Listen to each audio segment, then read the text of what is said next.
25, 26, 27, 28. Due to Commissioner Johnson's absence right now, he has asked that we move 29 to the end of the meeting, by which time he is expected back. We've done 30, 31, and 32. That takes us to 33. That is 17-0-1826. There is the supplemental information that we asked for in briefing in front of you. This is an ordinance by Councilmember Hall to amend the City of Atlanta General Employees Pension Fund to amend the eligibility for participation in the General Employees Pension Plan and for other purposes. Ms. Yancey. Hi. This is legislation to remedy an issue that came up due to the other pension conversation, which I believe you have been talking about for some time. I have a couple of slides. If you all could throw it up for me. And I've provided packages for council to take a look at. But in short, which button did I push? Oh, yay. Wrong one. The other deck, sorry. Thank you. Too many pieces of legislation today. In short, in 2001, the city launched the Defined Contribution Plan. That's the 401A plan. Prior to launching that, everyone in the city was in some pension plan, okay? And so police and fire are for the sworn professionals in police and fire. And then general employee is for everybody else. And so in 2001, with the launch of the 401A plan, which is our 401K light vehicle, the city moved everyone into that plan. And then they gave people choices who were hired within a certain time frame to go back to the pension plan.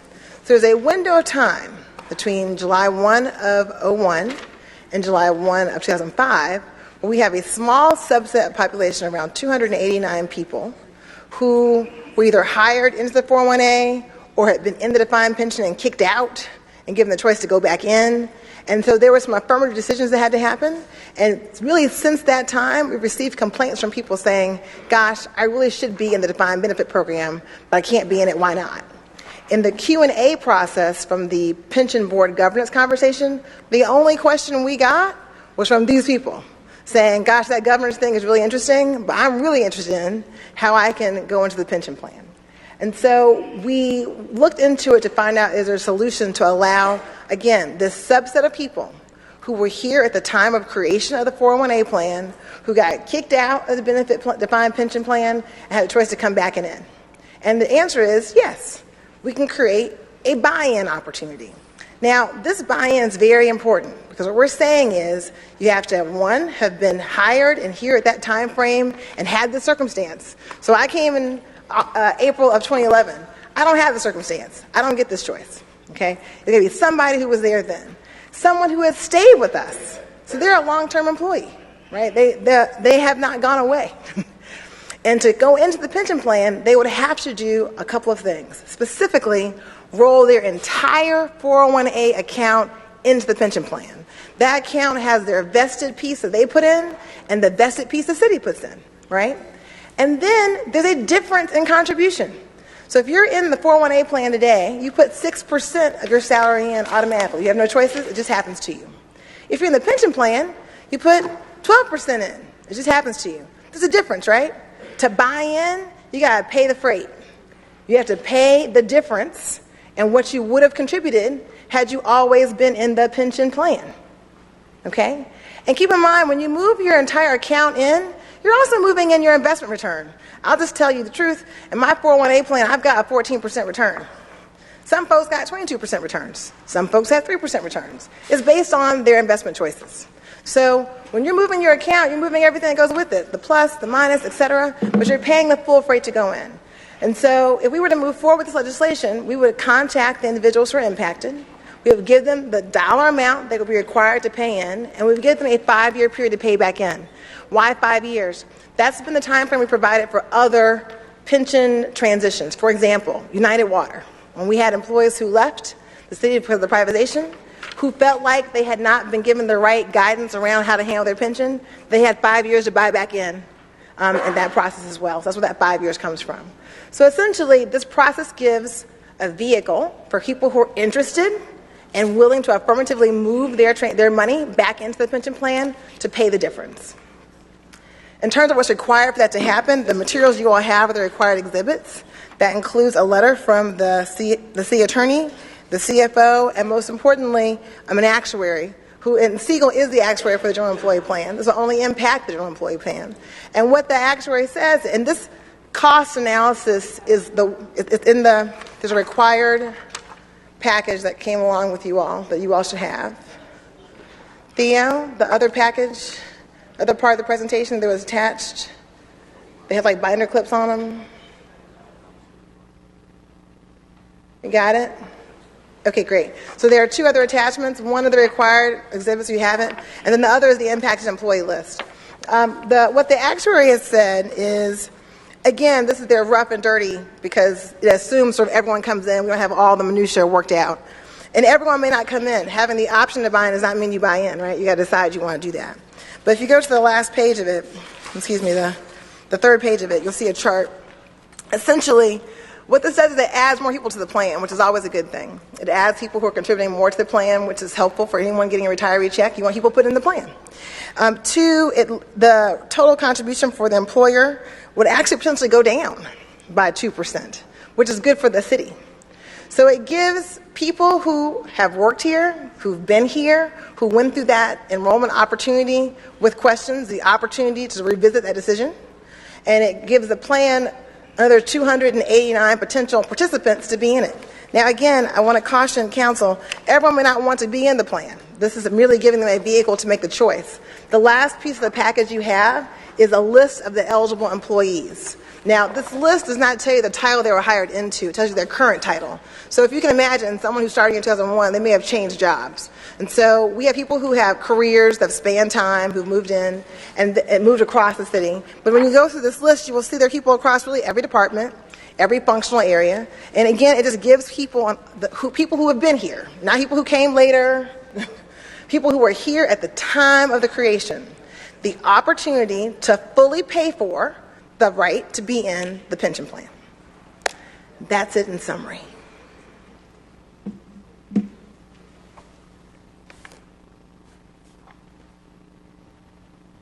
Thank you for your presentation.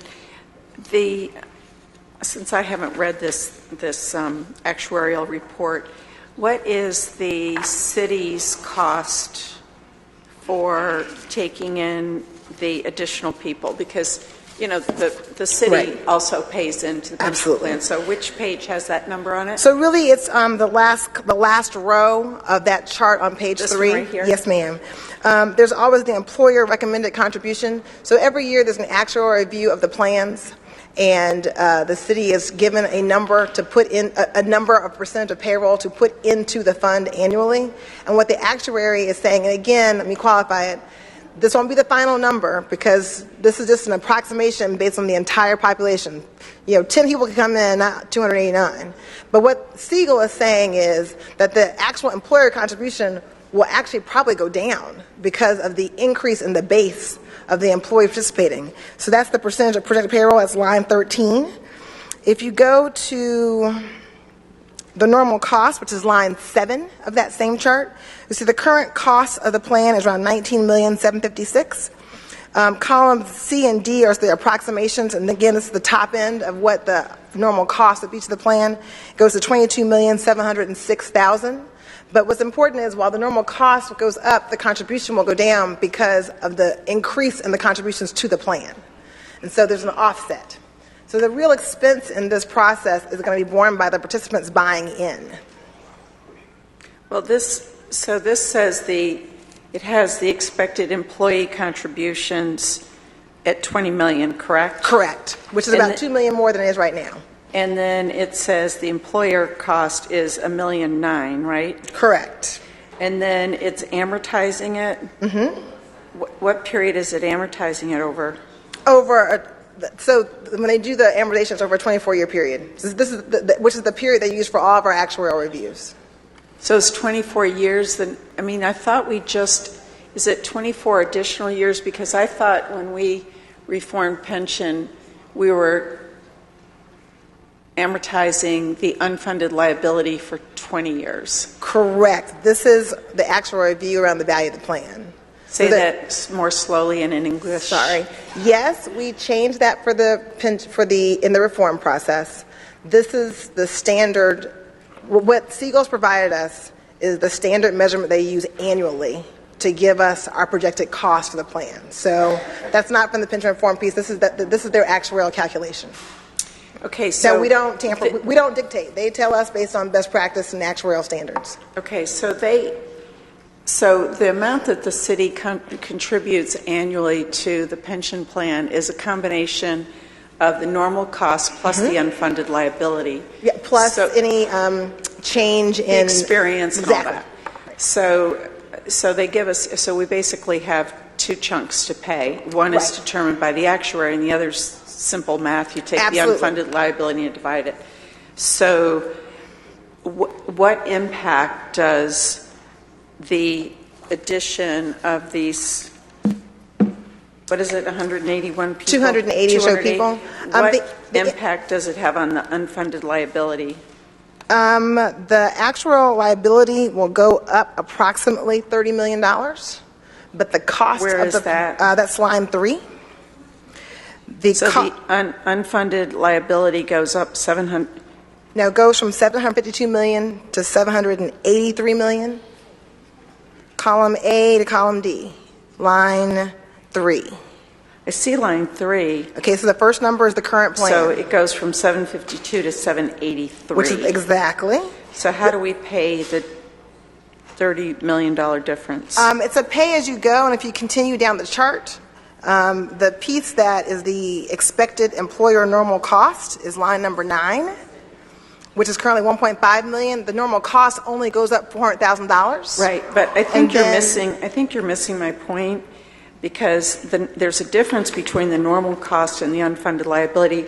Yes. I don't know, maybe Mr. Beard can chime in. I mean, I understand. we abandoned the pay-as-you-go on unfunded liability. We're amortizing it over 20 years, so wouldn't we add the $30 million to our unfunded liability? So I don't have that the is what report the chart says. that you're looking at, but I don't believe that's mathematically correct. I'll have to look at the chart. Well, is there an actuary in the house? Is there an actuary anywhere? The liability goes up because the people are added to the plan. That's sort of an automatic yeah, no, I add, get that. right? And that's fine. I'm just getting information. I get that. No, I get it. I'm just trying to make sure we're answering the question correctly. Yeah, because there are two costs that we have. There's three things. Right. The employee's cost, the employer's normal cost, correct, and which is the on the increase in line, the unfunded liability. So those three data points are provided in the table expressly in the employer cost line, the employer unfunded liability line, and the line that has the percent of payroll, which is what the city would be required to pay. So what you haven't answered is how the city will pay the increase in the unfunded liability, which is going up by $31 million. That's the answer to that question is that every year the actuary gives us direction on what to pay based on the percentage. No, they give you. They give us the normal cost. No. Every year the actuary gives us an annual report that tells us what percent of payroll to pay for the plan. Right. It happens annually before budget, and will happen again this year sometime in April. Yeah, but no, it's 24 years. And we, Mr. Beard, how many years do we have left on the unfunded liability? We decided in 2010 that we would amortize over how many years? It was 2012, and it was 30 years. So you subtract off, and you're 25. So we have 25 years left to go. So I think what's important to note is while the liability goes up, the cost to the employer goes down because the employee contribution level is higher. And so if you're in the selling mode, and I get I'm all not selling. that. I'm telling you what the numbers are. I'm not selling them. They're printed. I mean, But that's $48 million. I know, but it's an increase over what? It's a $2 million increase for 24 years. So that's how you're paying for the $30 million increase in the funding, right? That's how I read it. Is that, Mr. Beard, is that correct? I mean, if you look at line 10, basically the amortization payment of $46.8 million jumps to $48.8 million. So let's say $2 million a year for 24 years is $48 million. time value of money, that's how you're making up your $30 million increase in unfunded liability. Is that back of the envelope rough math? That sounds roughly right. Like, I'm going through this right now as I just got it in my hand. No, you didn't. No, you didn't. So it's going to cost us $5 million more. Well, actually, it's going to cost us 2 plus 2. I think it's all that, right? This $3 million. All right. I'd be happy to sidebar. If you'd like to speak with Stiegel, we can happily have them come talk to you. Item 11. Okay. Okay. No problem. No, he's not single. He can't walk you through it. All right, where are we with this?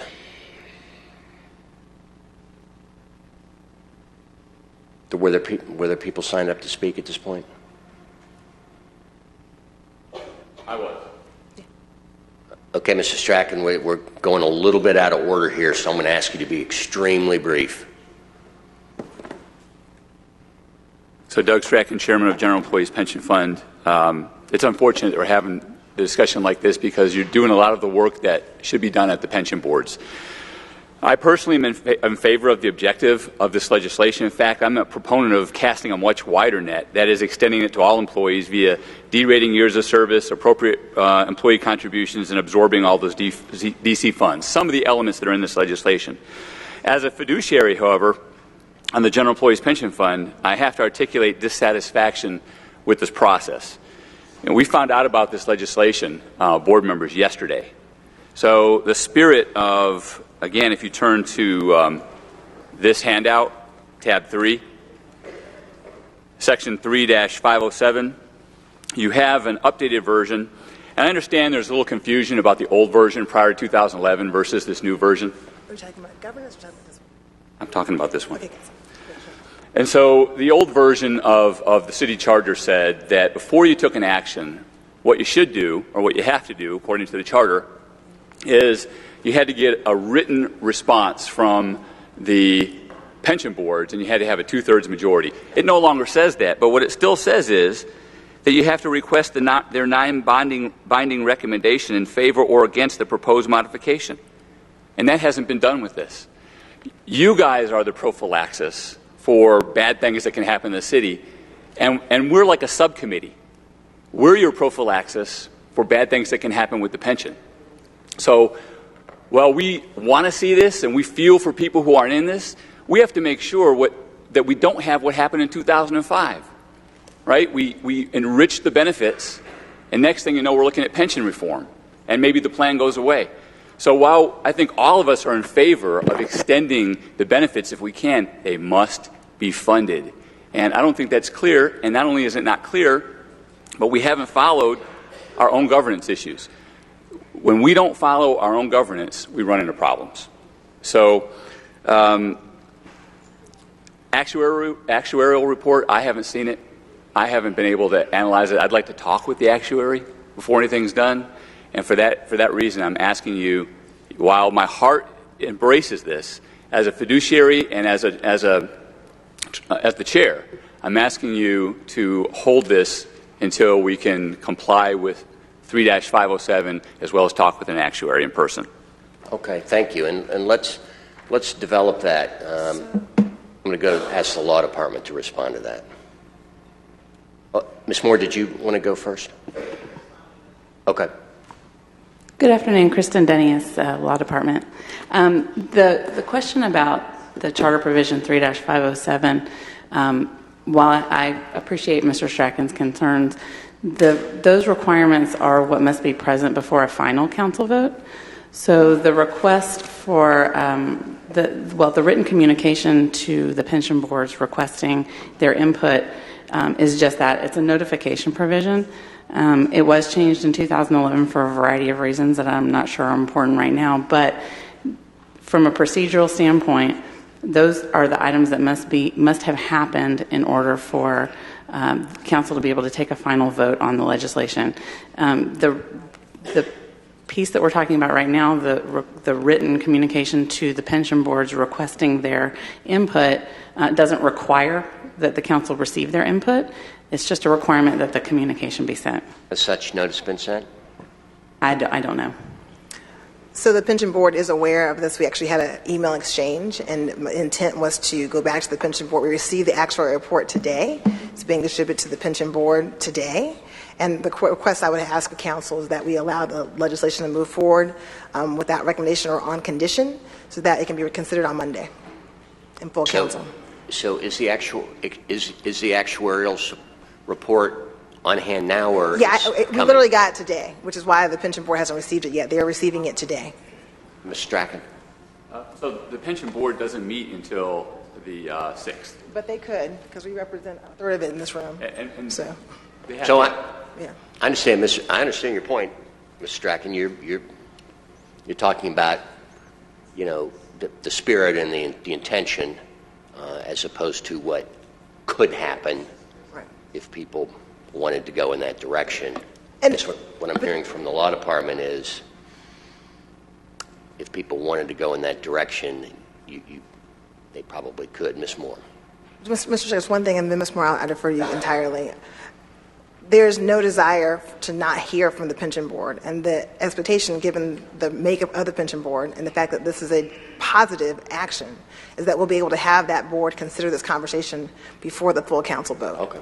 Well, I agree. I mean, the good point, the good news here is I think everyone that wants to get to the same place. It's a question of process, Ms. Moore.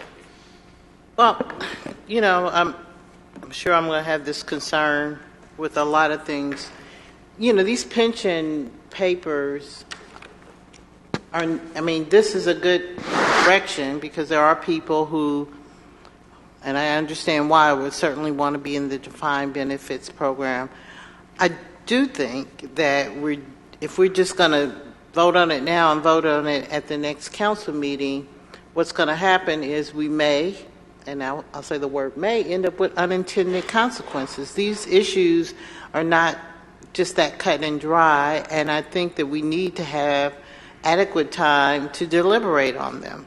And the world is not coming to an end after the last council meeting, or if there's a special meeting. The city will go on, and there'll be another body that can take the time that it's going to require to make sure that we're doing this appropriately, to make sure that we get the input that we need from the pension boards, to make sure employees who are perhaps could benefit from this are aware of it and have questions. So I'm not going to be supportive of moving any, and I'll say it on this one and it'll be with others, these last minute, end of the term, big decisions that really require more deliberation and more time. And this is one of them. It's got a good cause to it, but unless we really are going to take the time, which is not something that we have, to really vet this and to make sure we get all parties vetting and making sure we're doing the right thing, I just don't see trying to rush this forward. So I won't be supportive of it. Ms. Smith. Well, I'm going to vote in favor of this. I have to disagree, Ms. Moore. We all know that when you work for the government, we don't pay as high as corporate America. And how we treat our employees is very important to everyone. And putting some more people in for a choice, not everyone is going to choose this. Not everyone on this list is going to go into the program, because some people like their 401A, some people put their money in different things. Different people have different retirement plans. But I'm supportive of this, because this gives one other thing for our employees to be able to look forward to something so that we're treating them better. So I'll make a motion to approve. Oh, okay. There's a motion to approve. Is there a second? I just wanted to make a comment to respond to something quickly, and it's not as technical, but I just wanted everyone to understand the origin behind this coming up. I know it may feel rushed, but in the original conversation of the pension governance paper that is before you too, and we had a lunch and learn, what came to our attention, but it also started back in 2011 with the original conversation, is that you had a large number of employees who did not benefit from any type of educational campaign between 2001 and 2005, and subsequently made decisions that they did not understand. So in a certain kind of way, this is the city giving them an opportunity to, one, understand it, and to two, make the right decision based on new knowledge and new understanding. And again, it's also important for any others watching that they are putting in their own 401A plan. And so I just wanted everyone to understand that this is not just a pop-up from the administration. It's not a last-minute thing. This was a cry for help from employees who did not realize what was going on. And I recognize that the pension trustees do everything they think they can to educate people, but this was a missed opportunity, and we're trying to make it right for those. I want Mr. Shook. Hang on. Oh, sure. I mean, we're not going to turn this into a public hearing right now. So that's what we're not. That's what we're not going to do. Miss Adrian, you're next. I mean, Miss Archibald. I was just going to make a substitute motion to move it forward with no recommendation to allow for the time to have the pensions look at the actuarial studies and decide whether or not they're going to meet or whatever. So that's my substitute motion. Is there a second to that? There's a second, and I just want to say, go on record as saying I'm in favor of this paper. I just want to understand the consequence for the city, and so I'm going to second Ms. Archibong's motion. Thank you. Any other questions or comments? Substitute motion, send it forward without recommendation. Let's open the vote.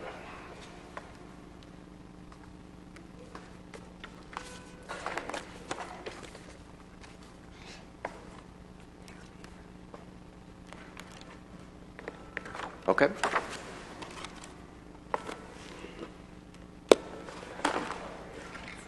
The vote is open. All right. Vote's open. Let's vote. It's to send it forward without recommendation.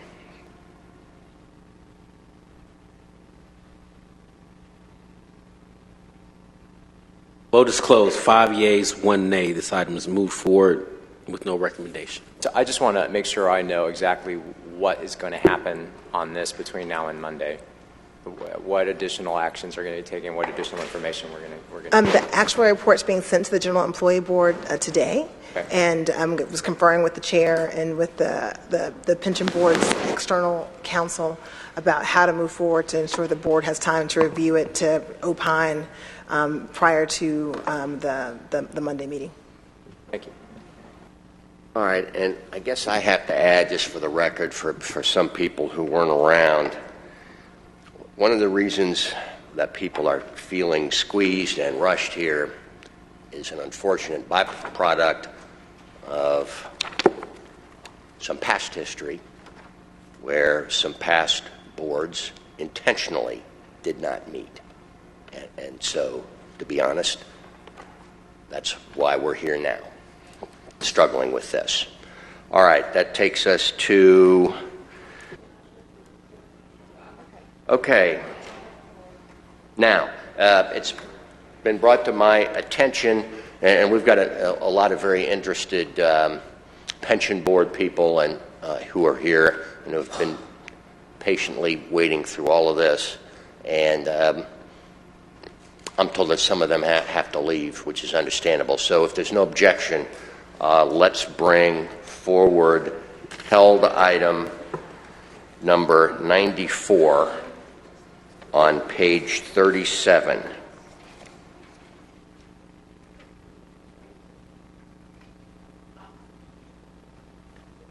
Okay.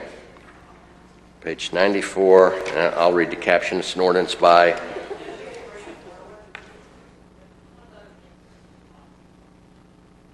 you're going to make a motion.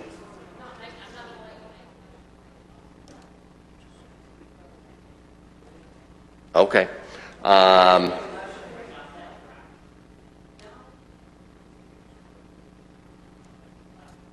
This 17-0-1589 is an ordinance by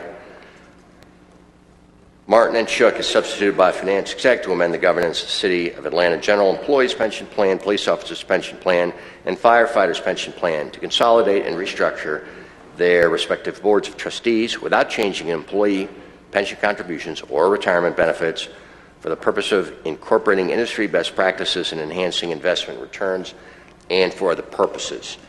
Several people have signed up to speak, and so we will get to you. I've been as straightforward as I know how to be, and I've enjoyed the dialogue that I've had so far. I am extremely respectful and attentive to your concerns, and hopefully I and others will be able to continue our conversation. The only real way kind of to keep it going immediately and even keep open the possibility of everyone getting happy with this would be to move it forward without recommendation. That gives us time. That gives us until Monday afternoon for more dialogue, more questions, more back and forth. It is entirely possible that we won't get there by Monday. But if we don't move it forward and continue the dialogue, then we know that can't happen. So, that's just my personal view. I will tell you right now, publicly, as I've told you privately, I'm not going to support the papers currently written. I've told you guys it needs to be fixed in some very fundamental ways, and I hope to have the opportunity to continue working with you all to discuss this. So I'm going to go ahead and make a motion to send it forward without recommendation, with the understanding that all we're doing is creating the opportunity for more dialogue, and if the stars haven't aligned come Monday, then it'll be a continued discussion. Now, so unless none of us have any immediate questions or comments, there's a number of people. Okay, Mr. Wan, then we'll get to people. You mentioned that we would have an opportunity through Monday to continue exploring this, but there have been rumblings about perhaps a little even more time with the opportunity for a special call meeting. Where are we with that, and is that still a live option, just so that we're not forcing a decision? So we did have a conversation, and I'll ask Jeremy after I say this to validate it, but regarding the special call meeting, it is my understanding, number one, in finance, we have not heard back as of this afternoon from the President's office authorizing or, scheduling the special call meeting. And law can verify that there is an alternative option to schedule that meeting, and that option would be for a certain number of council members to request a special call meeting in writing.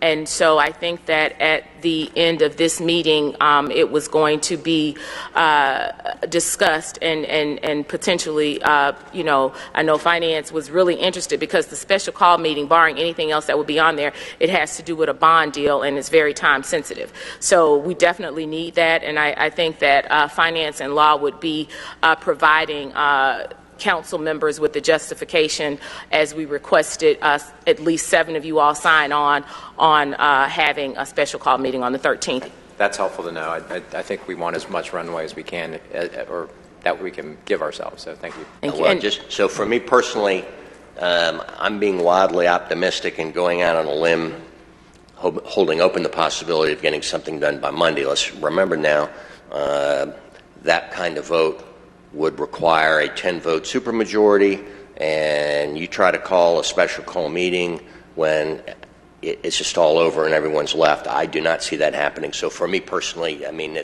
I can't see past Monday. Right, and we are, Mr. Shook, and otherwise based on, it doesn't end there, but we would have to pick it up again in January. Well, no, and I was responding to Mr. Wan's question about process, but to your earlier comments, I think that all of the internal stakeholders are definitely poised to work diligently and provide all of the stakeholders with the information to so that council can have at least something before you. We all know that we're not going to probably be in 100% agreement, but we've already talked about and actually made some concessions. I don't know if you all have the most updated version, but I know that one would be grandfathering in those members that are there. That's on there. I think we're still talking about the number of trustees, and then something has been reduced. So we're working. That work is ongoing, and so to your point, we too would like to see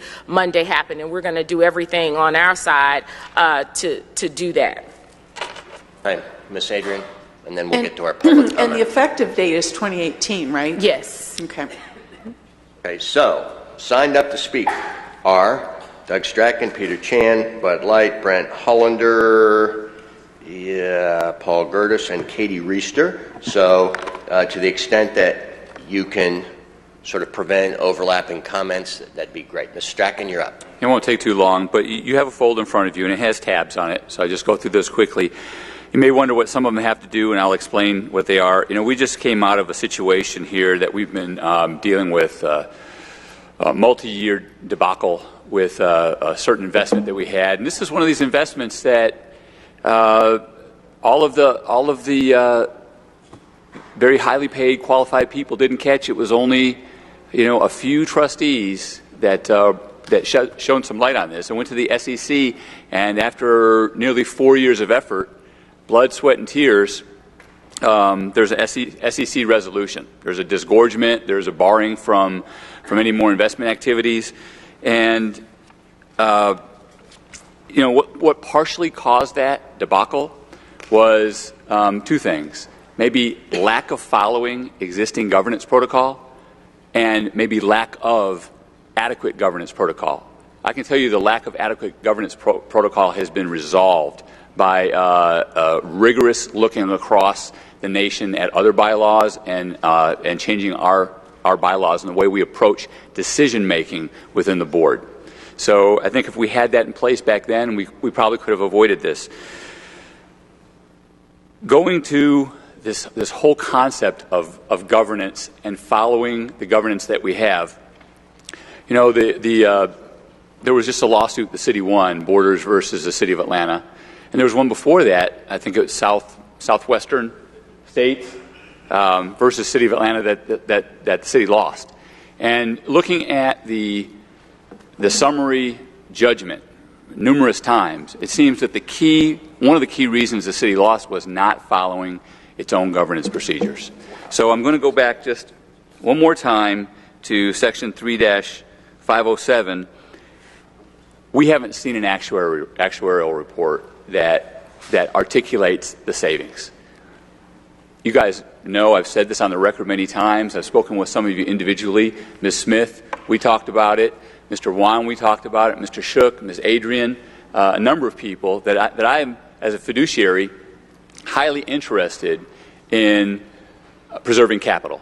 And if there's a way to preserve capital, I'm interested. But I don't want to see us do something and not follow the protocol and then create additional problems that we're scrambling or treading in water to try to resolve. So I haven't seen an actuarial report. We haven't had the board's opine. I understand for this other issue, 1826, we're probably going to have a special call meeting. That'll probably be the opportunity to opine. But I'm not sure police and fire have had that opportunity, their boards.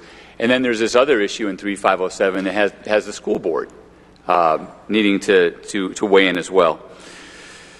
Again, we were asked via certified mail to opine. It's non-binding. You guys, it's just advice for you guys. Under tab 5, if this goes forward, my suggestion is, if there are savings that the actual report says, put it this way, we dot the I's, we cross the T's, we check the boxes, and everybody says, you know what, this is a responsible thing to do.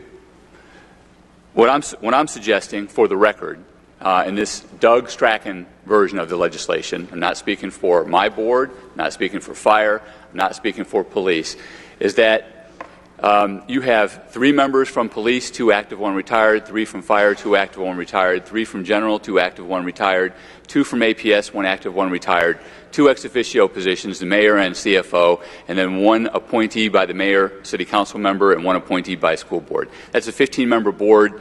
My research shows, and I've looked across the country, that it's not unmanageable. I'm not saying it's an outlier. I think that it's doable. One more thing that I would like you to look at later on when you have a moment, and again, I know you're doing a human's job today, slogging through all of these things. When it comes to aviation, a lot of times, like an airline, pilots don't want to give back money because they figure when the airline gets healthy, they'll never get it back. All the big shots will get paid, and they won't. So I always thought the wisest thing to do would be to put something in the agreement that says, this is what fiscal health means, and when you attain it, here's your money back. So I try to take that lesson or that thought and bake it into my draft of legislation. And I have a provision in there that says, it's a whereas toward the end, if after a reasonable period of time, and I put a year in there, but I'm not stuck on that, if there aren't real savings, or if there are other unmanageable, unforeseen problems, then we shouldn't have to fight to go back to the way we have it now. We should have metrics established that if we don't attain the desired goals, we go back to where we were. It's kind of a way to assure everybody that if it doesn't work, we can go back to something that did work. Thanks for your consideration. Appreciate the opportunity and the work that you guys have done with us so far. Thank you, Mr. Strachan. I look forward to sort of stop dialoguing with 20 to 50 feet in between us, and sit down, and which is what we all want to do, and just have a real conversation. Mr. Chan. Peter Chan. I am a partner at the law firm of Morgan Lewis. We serve as outside counsel to the City of Atlanta General Employee Pension Fund. But prior to that, I was an assistant regional director at the United States Securities and Exchange Commission. And that position, I oversaw all public corruption investigations in the Midwest involving investment activities of cities and pensions. And it's with that background that I want to highlight a number of themes that the board would like to alert this committee. Public pension, one of the biggest threats to public pension is that of public corruption, and we've seen that. And in my experience, I oversaw the investigation of the city of Detroit debacle, in which then Mayor Kwame Kilpatrick did a pay-to-play scheme of $100,000 of entertainment, and he diverted $100 million on investments to an investment advisor that then went on to steal money. I also oversaw a number of cases, and the recurring theme here is that there's tremendous temptation to go after the pot of money. We're talking about billions and billions of dollars. And strong governance is the best weapon against public corruption, particularly in the form of public pension investment activities. And it's with that in mind that the board would like to highlight a very important theme here, which is that currently we have a majority of the trustees in the separate board being elected by the stakeholders being the beneficiaries. And under the current situation, it would be very difficult for corrupt decisions to affect pension deliberation, because you have trustees that are elected by, majority of them elected by the beneficiaries, and they don't always necessarily agree. And the boards, obviously, as you know, don't always agree on the same thing. That's good, because there's no rubber stamping.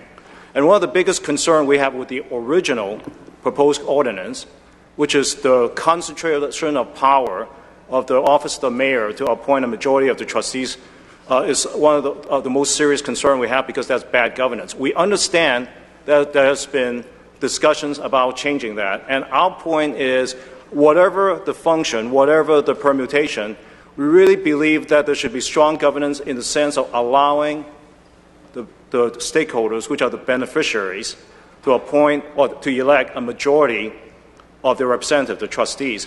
Right now, in the original proposed ordinance, it takes away the right of the beneficiaries to take away, to elect a majority of the trustees. And we actually haven't figured out a reason why that right should be taken away, other than a very disturbing reason, which is somehow the city does not trust the beneficiaries, and we're talking about current and former employees of the city, to pick and elect a majority of their own trustees. Just think about that.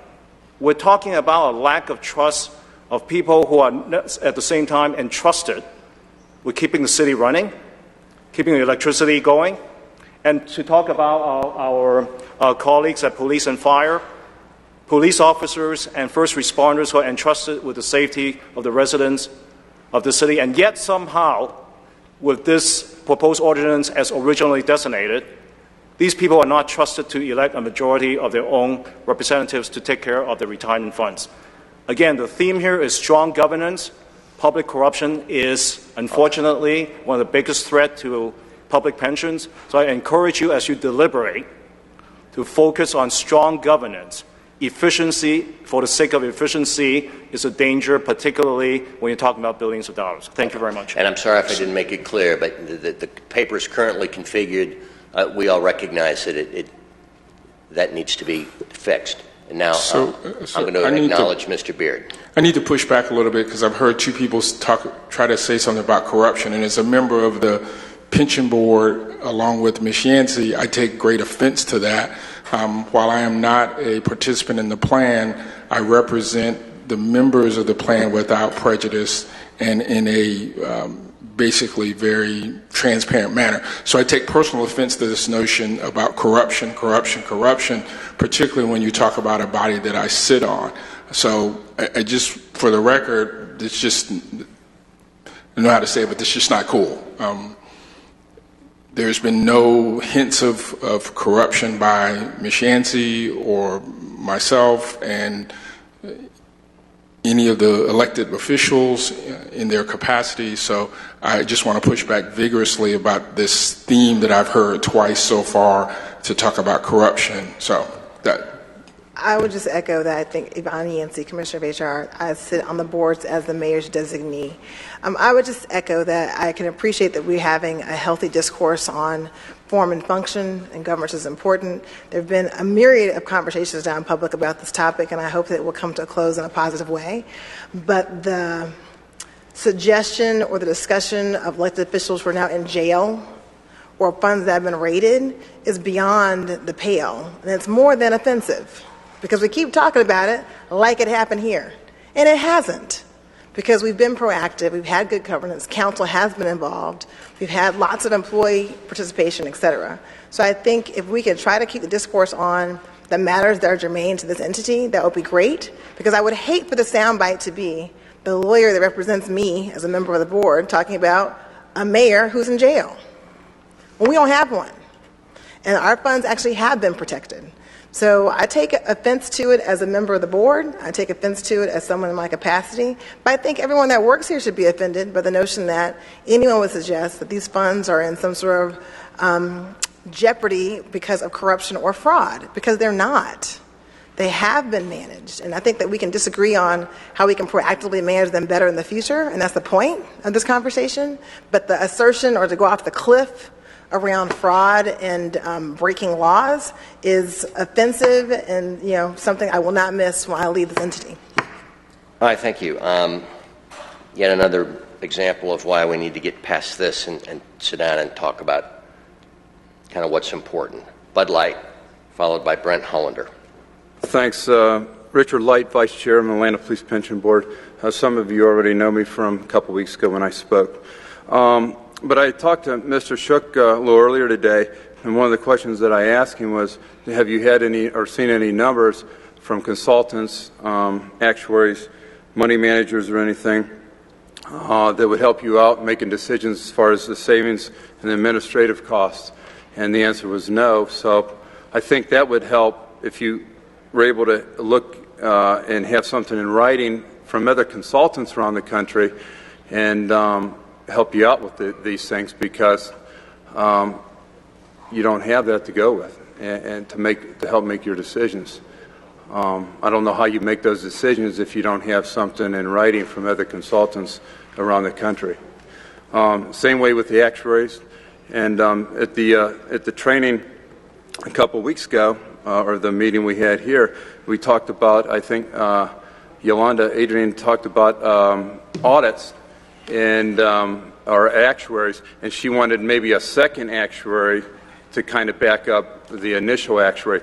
So I think there's about 4 actuaries that need to be done on the 3 plans So that would make that would be 8 actuary reports, I think, that you would want to call for on that. So you would want to look at what the cost of on that is.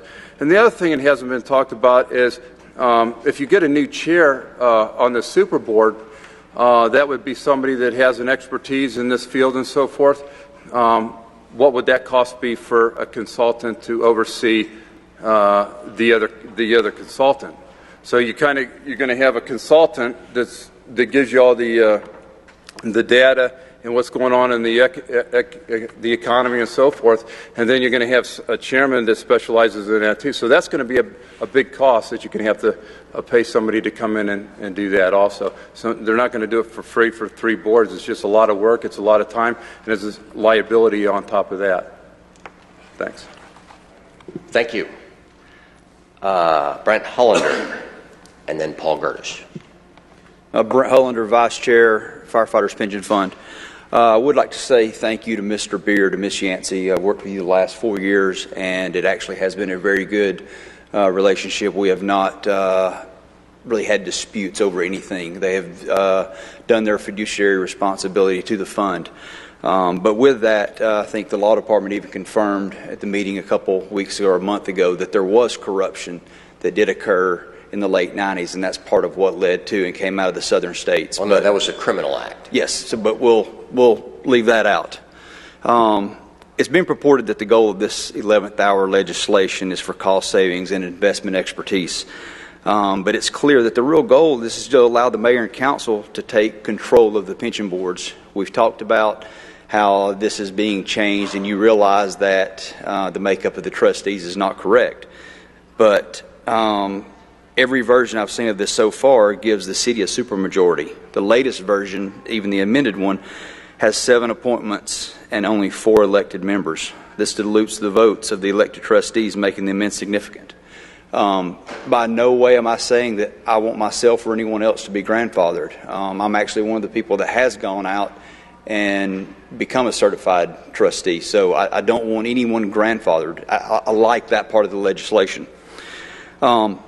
As far as the expertise, all 3 plans have investment consultants to advise the boards. This is not a chief investment officer or anyone else. This is someone that is an industry expert, a company that each board has hired to make these decisions. We're not going to find anyone out there that is better than our investment consultants, or we shouldn't have hired them. We just hired a new one last year, and it was unanimous between Mr. Beard, Ms. Yancey, myself, and the other trustees on the fire board. I must say, what is the rush to pass this? Procedural requirements of the city charter have not been met. Our attorney notified the law department as well as each of you in a letter dated November 9th that everything had not been satisfied, and there's still been no response. The fire board has not been asked for our recommendation on this. And this was all supposed to take place within 45 days of the proposed ordinance.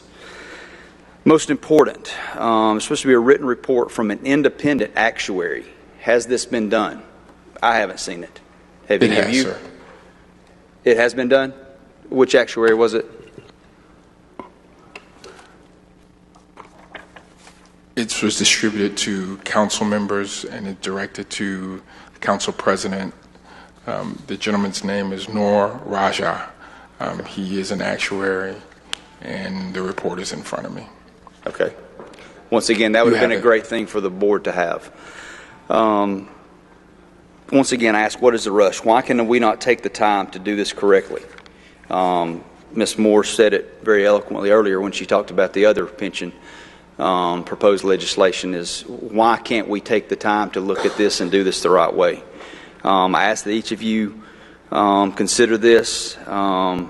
The city's relying on the Borders case as the authority to change as they please. This much closer mirrors the scope of the Southern States case. Please follow the city charter. Please follow Georgia law. If not, we're going to end up in another lawsuit. And I don't take that lightly, but as this is being done, we can't sit by and watch. Thank you for your time. I take it your word, Ms. Archibald. You take me at my word? Okay. I didn't understand what you said about the grandfathering piece. What did you So say? it's been discussed that I guess to make the sitting trustees feel better about the legislation, that they would work it to where anybody that's a trustee right now would be grandfathered in for the new legislation. I'm just making it clear that none of this is about me retaining my position. I'm glad to run for election again, and I do satisfy all of the certification requirements that have been put forth in this. By no means am I saying that this is the worst thing in the world, but we need to sit down and talk about it and come to what works best for everyone, and not just doing it in the last minute, trying to squeeze this in that maybe we can get something changed in the next 3 days before the Monday meeting. Thank you very much. Thank you. Mr. Gertis? Was there somebody else that I missed? I think you wanted to comment on something. I just wanted to clarify, just for the sake of Mr. Beard and Ms. Yancey. Personally, I don't think Mr. Chan meant that either. We're not talking about any allegations of corruption right now. When you say the word corruption, when you say the word corruption, could you wait, sir? Mention my name. Could you wait, or sir? No, I cannot, sir. All right, sir. I think I have the floor. When you mention my name or Ms. Yancey's name and you say the words corruption and the attorney says the words corruption, that is a problem, sir. That was intentional. I take it as that was a thoroughly intentional comment. That's how I took it. Then let me clarify so you know from my mouth. Please do. What I'm talking about is a future. I think the mayor's done a great job. He's helped save the pension. He's exhibited great leadership. I've worked with you and Ms. Yancey. I've never had a problem. What I'm talking about is the future as envisioned by this proposed legislation as unamended. And maybe as we move forward to try to have this dialogue, it'll be between the stakeholders, with the lawyers being off on the sides to provide support. But that's incendiary. Mr. Gertis. Thanks, sir. My name is Paul Gertis, president of the Local 134 Firefighters Union. I appreciate the opportunity to address the committee today regarding the legislation proposed. I think as an organization that last talked about pension and pension changes, we saw the firefighters and the labor organizations get in a bit of an uproar regarding it and what had happened, a lawsuit filed afterwards, and it splintered this workforce for the next 6 years, and it's something that we still haven't recovered from. So my words to the council and the committee is to put real caution into this, because we don't want to repeat that. We'd like this to be something that is super transparent, and that is something that we can all be involved in and done the right way. Ms. Moore earlier today, before she had left, had mentioned caution to committing to works that the next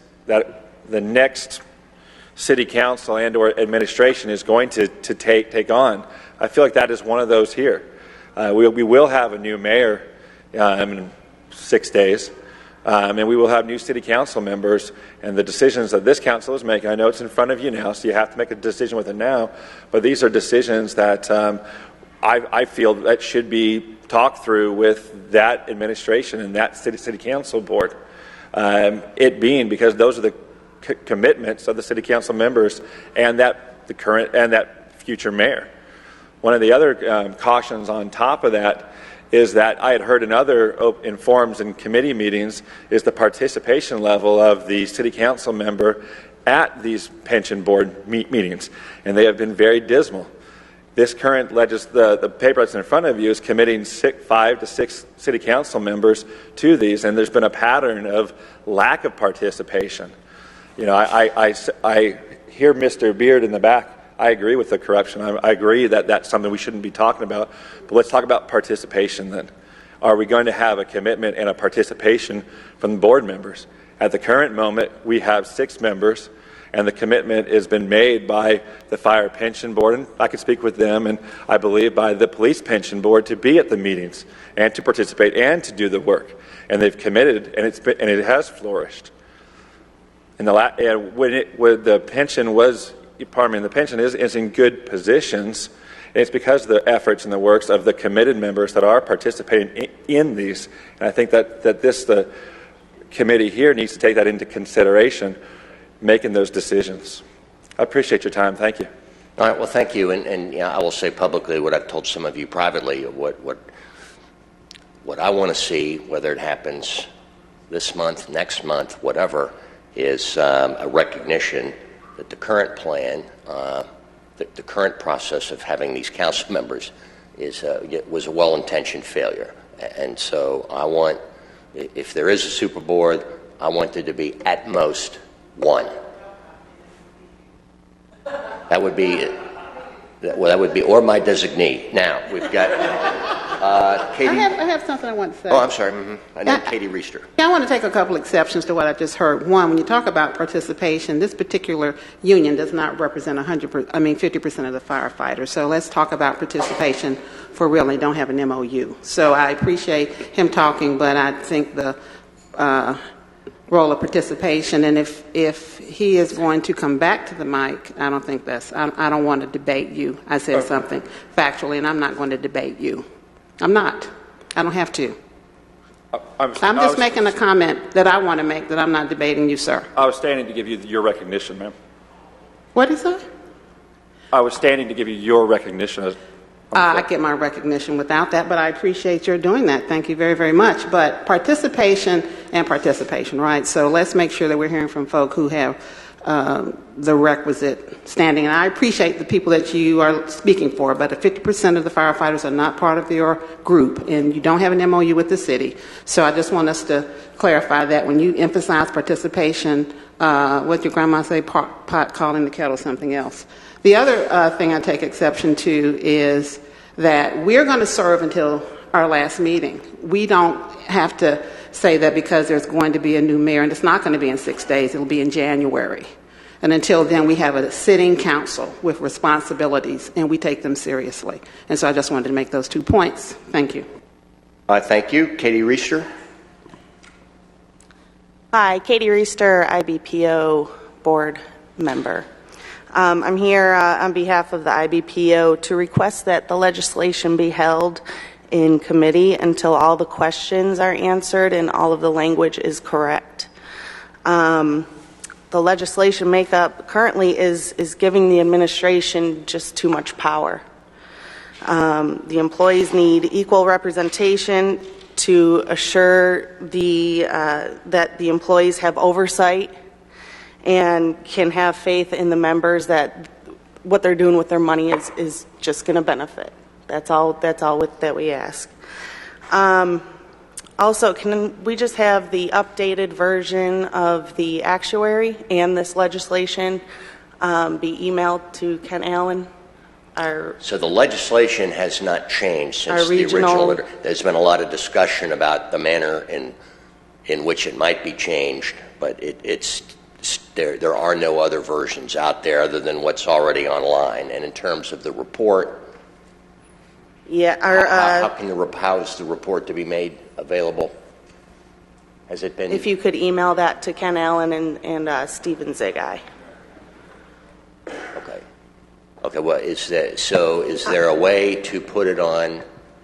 I would suggest we email to all the union representation and to the board members, because the board members are not all union members. I know. Can it be put on the HR website? Yeah, the answer is yes. Okay. Well, let's do that. I'll just say one thing, and I didn't mean to interrupt. I was brief. I know you guys this is going late, but thank you. And you know what? If it was just the firefighters' money, or the policemen's money, or the general employees fund money, I wouldn't be standing here. I'd just say, you know what? Go with God. But it's not that simple. Ms. Archibald. I thought that Ken Allen made an interesting recommendation, and that was around having it be some sort of pilot. And I don't know what we've done to exploit that. I thought that was quite provocative and maybe something that we should incorporate into how we move forward. So I want to add that to the mix. I think, as I understood his suggestion, the idea was we sort of create we create what is being proposed here, and then they would go through the process of making investments, and then we would track to see how. But I mean, the problem with that is, are we going to hire another set of lawyers and another set of managers and another set of advisors? That's where I run into problems with that. That could be a starting point, but we could look at pilot in a different way. It doesn't have to be exactly that, but I think that's interesting to think about, to discuss, to see if we can come up with something that allows for us to measure and to be sure of our course along the way. Right. Well, we all want what's best for the retirees, and so these are, and the taxpayers, and so these are really kind of artistic and very deeply held points of discussion. So I'm going to make a motion that we send this forward with no recommendation. Let's have the dialogue that we end up having. If all we do is turn that into a down payment, into a future discussion, to me it's still worth it. So that's my motion. And there's a second by Ms. Adrian. Let's open the vote. The vote is open.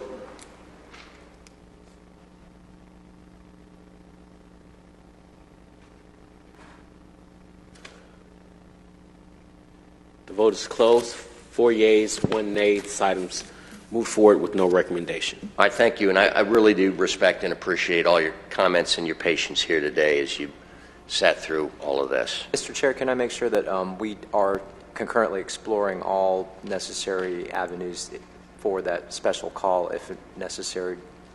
I just don't want us to have to scramble on Monday if we're not going to be able to. So I'm asking the administration, I suppose, not you.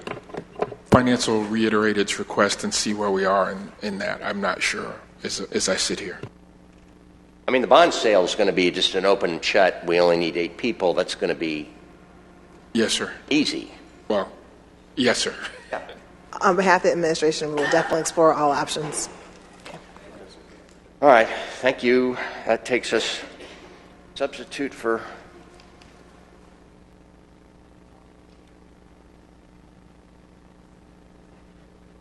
Vote is closed. 5 yeas, 0 nays. This item is held. All right, thank you. I'll move to bring forward a substitute for item 43, second by Mr. Wan. Procedural motion. Let's open the vote to bring forward a substitute. Yes. No,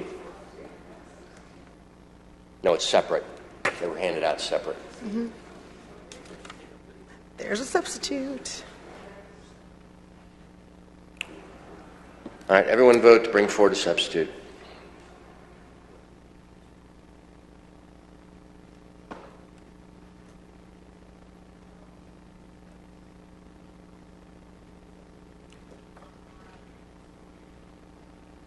Has everyone voted to bring forward a substitute?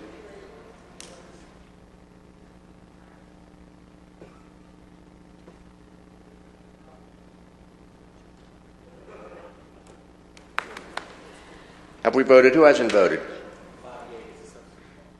All right, 17R4691, a substitute resolution by Mr. Hall authorizing the mayor's designee on behalf of the City of Atlanta to change insurance benefit eligibility for retiree insurance benefits effective January 1 of 2019 to continue offering retiree insurance benefits and maintaining compliance with the changes in the federal government standard accounting guidelines, which now requires public sector employers to include other OPEB insurance liabilities on their annual balance sheets. And you also have a handout here, Commissioner Yancey. And I will skip through it because I want to be redundant in this group. So let me just start with, we're going to have retiree health care. So this does not change whether we have it or not. But OPEB is other post-employment benefits. And that essentially is retiree health care. And we offer that, which is a wonderful thing. There are federal government standard accounting guidelines, which we all follow, and they are changing as it relates to this particular expense specifically. In the past, the GASB guidelines changed for pension liability, and it put it on our books. That drove a lot of our reform process. The same thing is happening with retiree health care. So under the new statutes, we'll have to report our liability as a part of our financial reporting. This happened in the private sector like in the 90s. And honestly, corporations just dump retiree health care because they don't even bother with it, because they didn't want to pay for it. We are not doing that. We are reporting. But we do have to make some plan changes because the way and the reason why it's coming to you at the end of the year is because we've just realized this transition. These changes will go into the actuarial calculation for the next year, which will start January 1, and we must communicate it, okay? Which is why we're talking to you now and not 6 months from now or 8 months from now, et cetera. And so at the end of the day, where are we in our liability? Our liability is currently $1.1 billion and some change. We have pulled $636 million off our liability over the last several years. That's a big freaking deal. Let me say it again. We have pulled $638 million off our liabilities the last couple of years. We did that because we had really good management of our plans. We lowered premiums. We renegotiated our contracts. We've done all we can do on that. We've also lowered the annual contribution on behalf of the city because of that great work. So that's really good. In comparison, just so you know, the state's liability is $19 billion. So we're doing pretty good. This accounting change will go into effect for this next year, and so we have some plan design changes we want to make so that we can stay on track with our efforts to keep our liability under control, and we can actually offer retiree health care. So our challenges, like everyone else, is that we have our benefit proposition, right? We have people who work for us because of our great health care and because of the benefits they get when they leave us. And we want to keep them whole, so we're trying to do that. We have to also actively manage the 30% of our people who are not on Medicare. So before 1986, this will shock you, we did not pay into a government program called Medicare. What that means is that population of people, when they retire, they stay in regular employee health care. I know, we did not pay into it. So we have given these retirees options for the past couple of years to go into the Medicare back plan. Why is that good? The Medicare back plans are fixed costs. And so it changes the cost-expense structure of that population. And we pay the penalty.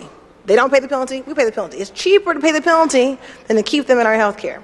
So that's always an issue for us. And then our last issue is that employees and retirees who are over 55 contribute to 60% of our health care costs. Because when you're older, you cost more. We're all going to cost more one day. It's okay. So here's what we're going to do to change. And the legislation in front of you does 3 things significantly affirmatively. Today, if you're a retiree and you're age 60 with 15 years of service, you get retiree health care. That will continue. The difference is if you are working someplace else and you have access to health care, we're going to ask you to take it. Let me give you an example. Joe Spillane is a retired member of APD. He is not over the age of 55. He's not over the age of 60. He is working at Georgia State as the police chief. We're very excited by that, aren't we? Yes. He should be on Georgia State's health care, not ours. So if we don't change that part of the plan that allows, we have a lot of young retirees, particularly police and fire, but we have a lot of retirees, our general employee, who leave after 30 years and get other jobs. We want you to take the health care you have where you work. When you stop working, you can be in our plan. Why? If we don't make this change, we will pay Joe Spillane more in benefit expense than he ever earned as an employee. That's terrible. Georgia State's got great benefits. He should be on them. And so that's the first change. If you have access to health care where you're working after you retire from us, we're going to ask you to be on that health care plan. If you don't have access to health care, you still can be in our health care plan. So we're not kicking you out of the plan. We're just saying you shouldn't be in it until you're actually retired. And then the other big change is we're saying effective January 1st, 2019, so a year from now, any new hire after that date will not be able to be in the retiree health care plan until they are 65.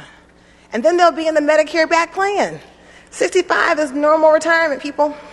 So we're saying that if you start working for us after January 1st, 2019, you can't come into our retiree plans until after you're vested and you're 65. That's a big change. The same changes apply to the spouse and surviving spouse. If your spouse is on our health care and you're retired and they have access to care, they work for DeKalb County or Coca-Cola or Equifax or whoever it is, or Emory University, we want them to be on Emory's plan. So we're saying that we'll give you retiree health care when you retire. If you've not retired and you are working, we want you to engage in those plans. And then again, the second change is that you will go into a Medicare Advantage plan. What's important to note, for people who've never paid into Medicare, we're still going to pay the penalties. We're not charging you more for it. We're just requiring you to go into the Medicare back plan, which candidly often has more benefits than our general employee plan does for that age population. So that's it, guys, the ball of wax. What will happen if you move this legislation forward is that we will put this communication in writing. The changes will not go into effect for a year, so everyone's got a year's notice to work through this. And that change will go into the calculation for the OPEB number for 2018, which will be a factor for the financial reporting for the city that will start in the spring and summer of 2018. And then one side note, just a reminder, I'm sorry? 2019. But no, the financial reporting will happen in the spring. One side note, the RFP for healthcare plans will happen for next year. As you might recall, back in the spring, we did our renewals, and we took an extra 3 months because the council wanted a January 1 plan year. So your contracts are on track to end 12/31/2018. So you will see an RFP happen next year for healthcare, period, across the board. And I respectfully ask you to pass this legislation because it's my last piece. How can I be helpful? This isn't your last piece. The pension hasn't passed yet. Oh, it's going to pass, I hope. It's the last time I get to talk. You don't let us talk in full council. In full council, you talk at us. So.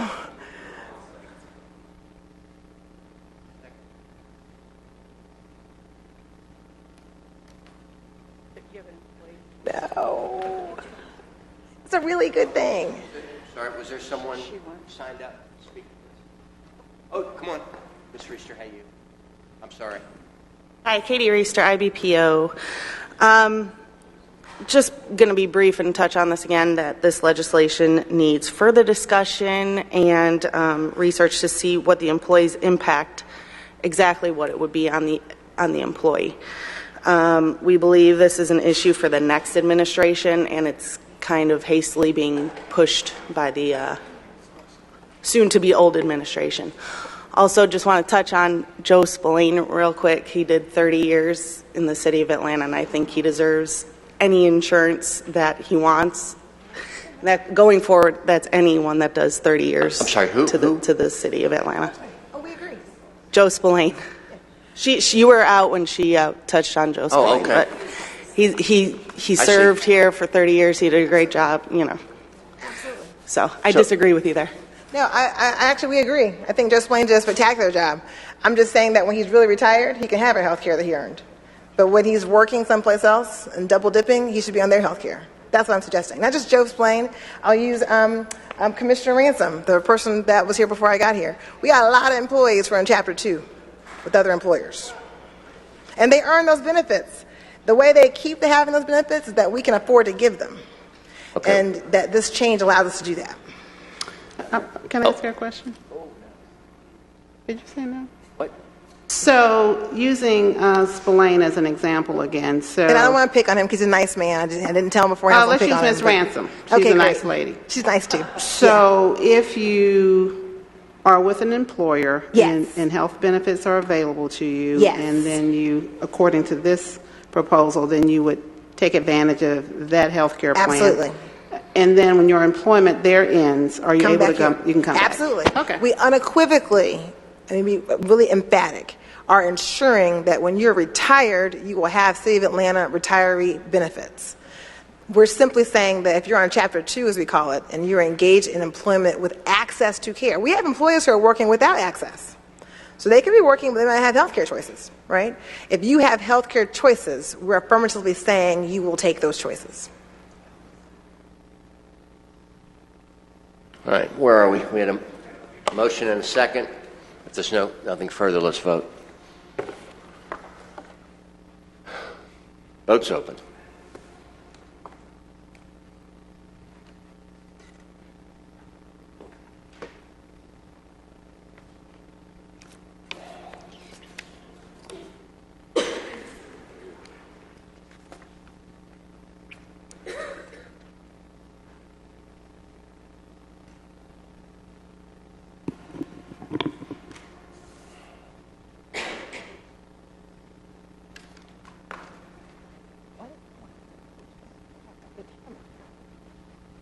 I mean, like that's happening out there. Okay. 3 yeas, 0 nays. This item is favorable on substitute.